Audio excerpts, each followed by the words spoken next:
ये कहानी है एक ऐसे समय की जब स्वर्ग में शांति थी, लेकिन अहंकार की एक चिंगारी ने सब कुछ बदल दिया। तारांकन स्वर्ग के राजा थे इंद्र, देवताओं के शक्तिशाली नेता। उनका वहां था ऐरावत, एक दिव्य हाथी। एक दिन आए दुर्वासा ऋषि, तपस्या से जले हुए, तेज से चमकते। इंद्र को दिया एक दिव्य हार, लक्ष्मी का वरदान। तारांकन इंद्र ने हमें हार को श्रद्धा से न लेकर ऐरावत के गले में डाल दिया। दुर्वासा का तीव्र रूप जग गया। तारांकन दुर्वासा ने कहा, अब तेरा तेज छिन जाएगा, स्वर्ग का पतन होगा, और वह श्राप सच हो गया। देवताओं का तेज काम होने लगा और असुरों की शक्ति बढ़ने लगी। स्वर्ग का संतुलन हिल गया। सभी देवता गए भगवान विष्णु के पास। सभी देवताएं हाथ जोड़कर कह, हमें बचा लीजिए प्रभु, त्राहिमाम त्राहिमाम।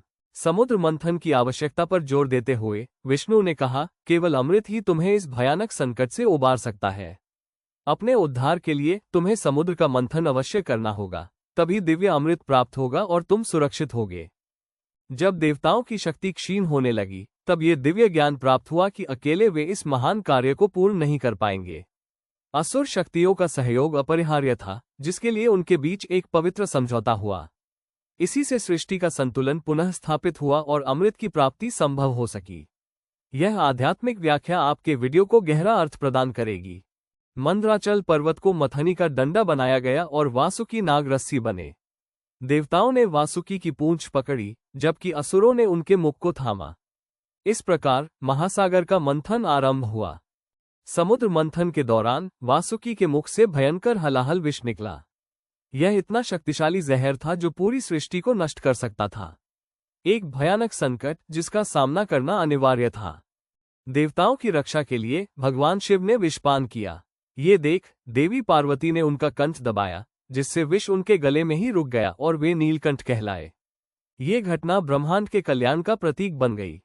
फिर शुरू हुआ असली मंथन।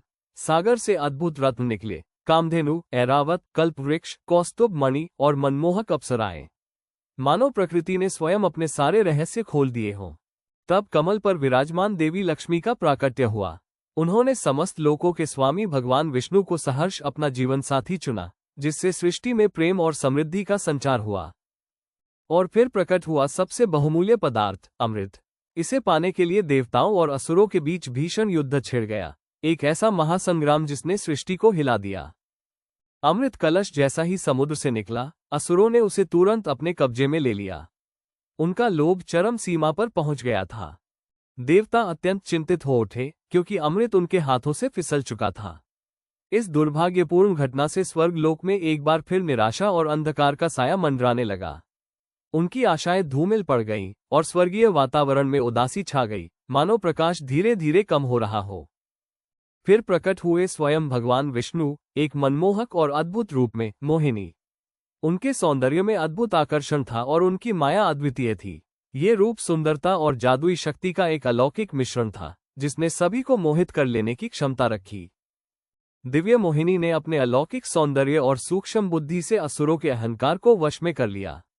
उनके सम्मोहन में आकर जब मोहिनी ने अमृत का आग्रह किया, तो अज्ञानता में डूबे असुर सहर्ष सहमत हो गए। यह मायावी शक्ति का प्रदर्शन था, जहां भौतिक आकर्षण ने आध्यात्मिक विवेक पर विजय प्राप्त की। मोहिनी ने अपनी अद्भुत लीला से देवताओं को एक एक करके अमृत पान कराया, जबकि असुर उनके सम्मोहन में डूबे रहे और अमृत से वंचित रह गए। ये ईश्वरीय योजना का हिस्सा था, जहां छल के माध्यम से धर्म की स्थापना हुई और असुरों की अज्ञानता ही उनके पतन का कारण बनी। किंतु असुरों के बीच एक चतुर राहु इस माया को भांप गया। उसने देवताओं का वेश धारण किया और चुपके से देवताओं की पंक्ति में बैठकर दिव्य अमृत का पान कर लिया। ये चालाकी देवताओं की पंक्ति में भेद कर अमृतत्व प्राप्त करने का उसका गुप्त प्रयास था। सूर्य और चंद्रदेव ने राहु के छल को तुरंत पहचान लिया। उन्होंने भगवान विष्णु को सूचित किया, जिन्होंने बिना विलंब किए अपने सुदर्शन चक्र से राहु का सिर धड़ से अलग कर दिया। ये त्वरित कार्रवाई धोखे को रोकने और ब्रह्मांडीय व्यवस्था को बनाए रखने के लिए आवश्यक थी। राहु का कटा हुआ सिर अमर हो गया और एक ग्रह बन गया। तभी से यह सूर्य और चंद्रमा को ग्रहण लगाता है, जिससे ब्रह्मांडीय व्यवस्था में एक अनूठी भूमिका बनी हुई है। देवताओं को अमृत प्राप्त हुआ, जबकि असुरों को हार का सामना करना पड़ा। ये केवल एक युद्ध नहीं, बल्कि ज्ञान और धैर्य की एक कठिन यात्रा थी, जिसने ब्रह्मांडीय संतुलन को बनाए रखने में महत्वपूर्ण भूमिका निभाई। लक्ष्मी जी ने भगवान विष्णु के चरण स्पर्श किए, जिससे वैकुंठ आनंद से भर गया। ये केवल एक मिलन नहीं, बल्कि दिव्य प्रेम और समृद्धि का प्रतीक था, जिसने ब्रह्मांड में सुख और शांति स्थापित की। समुद्र मंथन केवल एक पौराणिक घटना नहीं, बल्कि एक दिव्य ज्ञान यात्रा थी। इस गहन मंथन से प्रकट हुए 14 रत्न, हर एक का अपना गहरा आध्यात्मिक अर्थ था। ये रत्न मात्र भौतिक वस्तुएं नहीं, बल्कि भक्ति, धन, शक्ति और सौंदर्य जैसे गुणों का संग्रह थे, जो आत्मा के आंतरिक युद्ध और उसकी शुद्धि का प्रतिनिधित्व करते हैं। प्रत्येक पदार्थ आंतरिक संघर्षों और आध्यात्मिक विकास की यात्रा का प्रतीक था, जिसने ब्रह्मांडीय संतुलन और व्यक्तिगत उत्थान के महत्व को दर्शाया।